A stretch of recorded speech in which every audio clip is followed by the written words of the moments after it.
Sebastian, it's great to be with you. Thank you for accepting this interview. Let me start with my first question. What made you want to pursue architecture?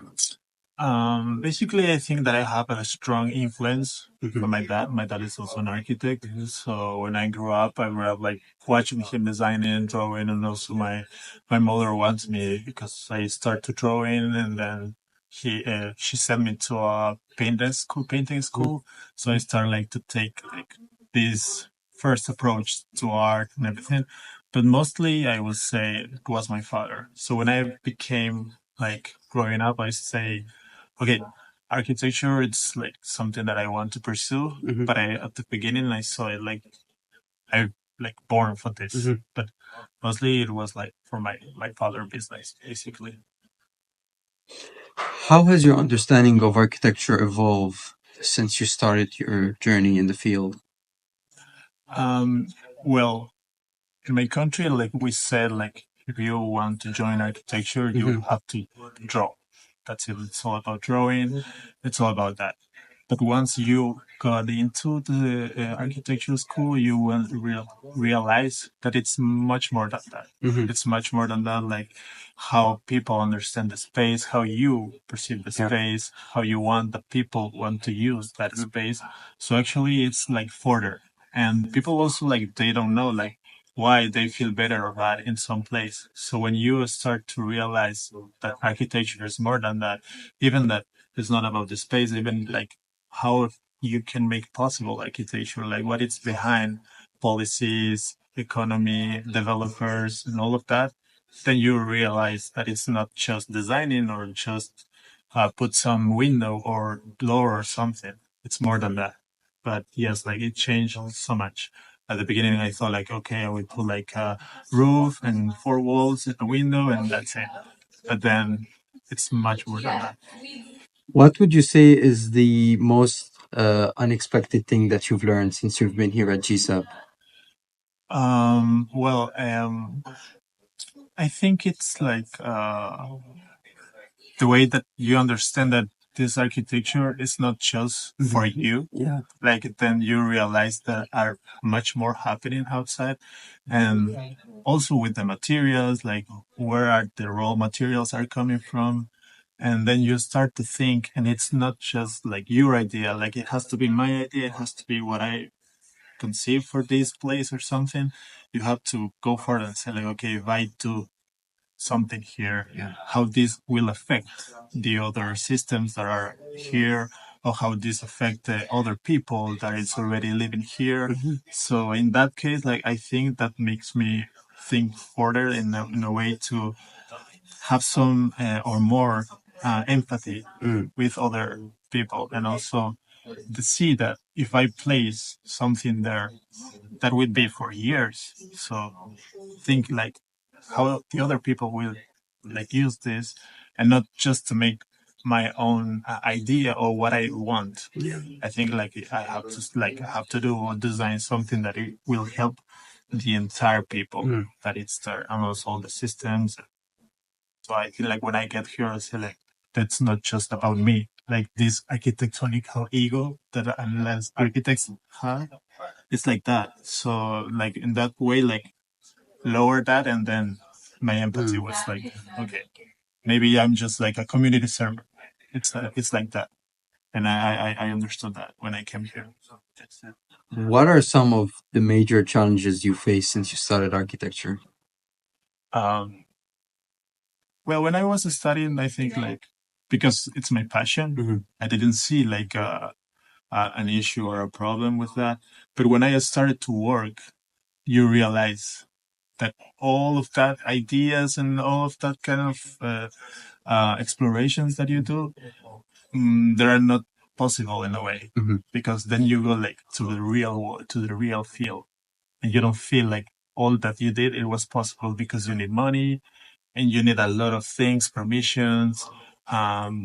So what I faced that is say like, okay, maybe I was dreaming so much. Yeah. Maybe this is not possible. Maybe this is a bad idea, and then you start to doubt of yourself, and that's something that could happen to you.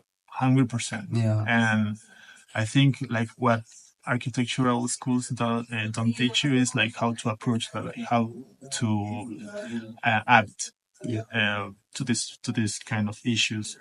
And but yes, like I think that like realizing that maybe all your dreams are not like that, and then what you have to do or what you can do, it's something that you have to learn Yeah. in all this process, and that will be like make you like a good bar or whatever, like to act to this kind of process problems. Sorry. What's the biggest lie you've been told about becoming an architect? The biggest lie Yeah. that, well, in my country they say like, oh, an architect, so you're very successful and you have like money and everything, and it's not like that. I mean, it's not like that. Maybe like most of the people think like being architecture, like you will gain like so much money and you are successful, and like it's not like that. I think like if you want to choose architecture, it will be like because you're really passionate, like really 100%. If you're not so passionate with it, your work will show up like that. Like maybe he's just doing it because of that believing Yeah. that you will make a lot of money because of it. But it's not like that.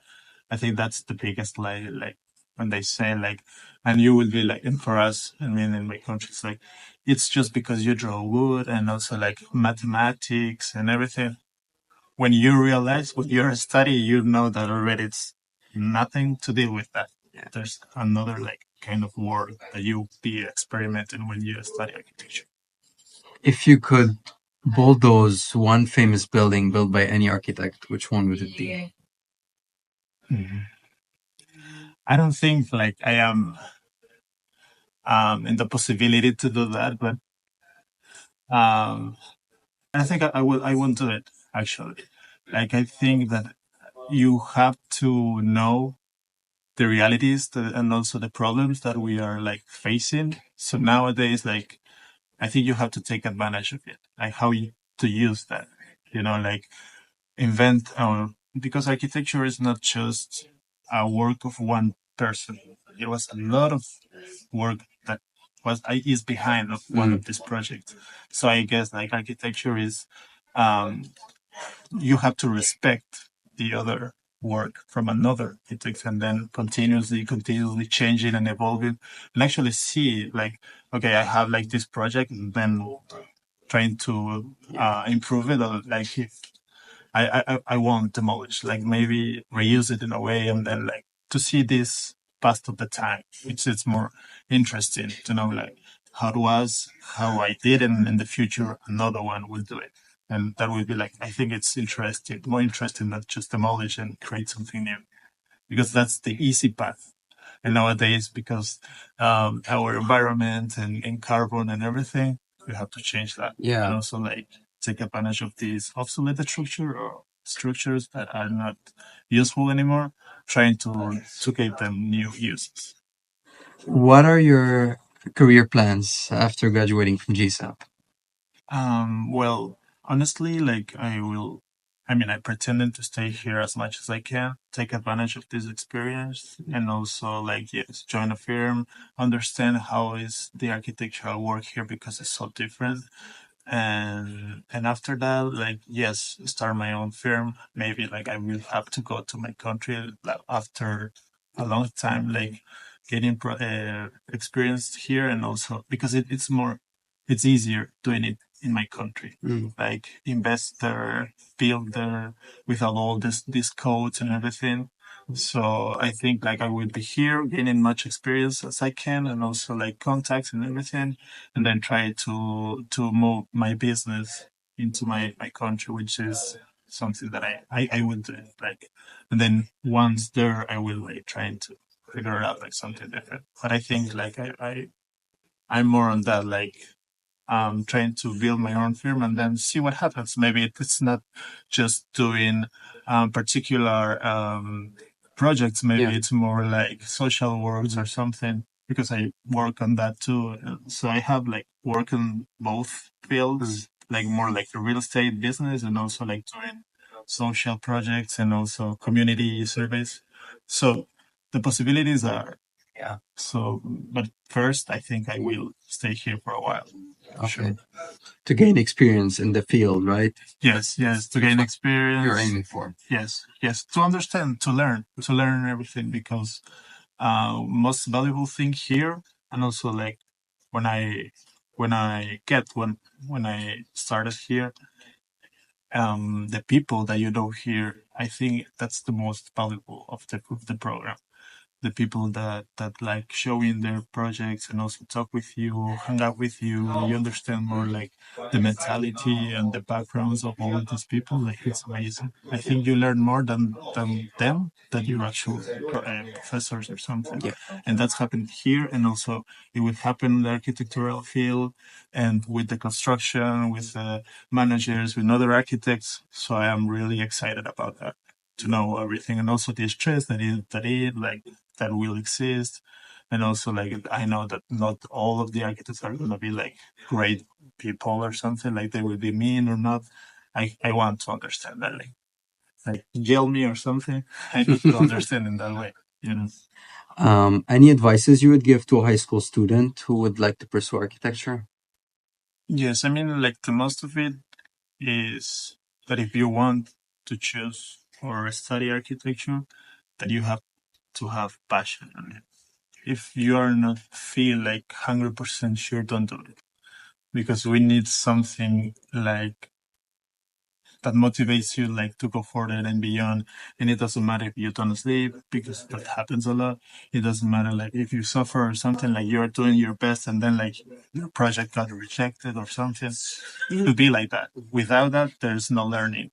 And if you're not passionate enough to support, like I don't know, like to take all that risk, or that you're not enough, that you don't feel enough prepared or something, I think like all these logistics at the end, it will be worth it. Like all the disappointments, all the stress, all of that, it would be worth it, because if it's your passion, I mean, what else? Like nothing can be bad, I guess. Like it would be worth it. So I will think like it's about passion, and also you will meet a lot of great people, for sure, for sure. And I can barely recommend that. Like do it if you really feel that call to express your feelings or communicate something through the architecture. Is there anything you wish you knew before you started architecture school? No, and I mean, I think it's I already knew a lot because of my dad work, but I wish I thought, like surprise me, like to me, like okay, now I understand why architecture is like this, and you already know like a lot of people can manage it. So at the end, you will say like, okay, I go through all of this, and all of this like have like a lot of knowledge, and now I think like the person who I am is because like thanks to that. So I don't usually to know anything about it. Like I mean, get surprised is the best thing that you can do, and in this case, for a better way. So it was great. All right. Thank you for this interview, Sebastian. It was Thank great you too. interviewing. Thank you. Thank you.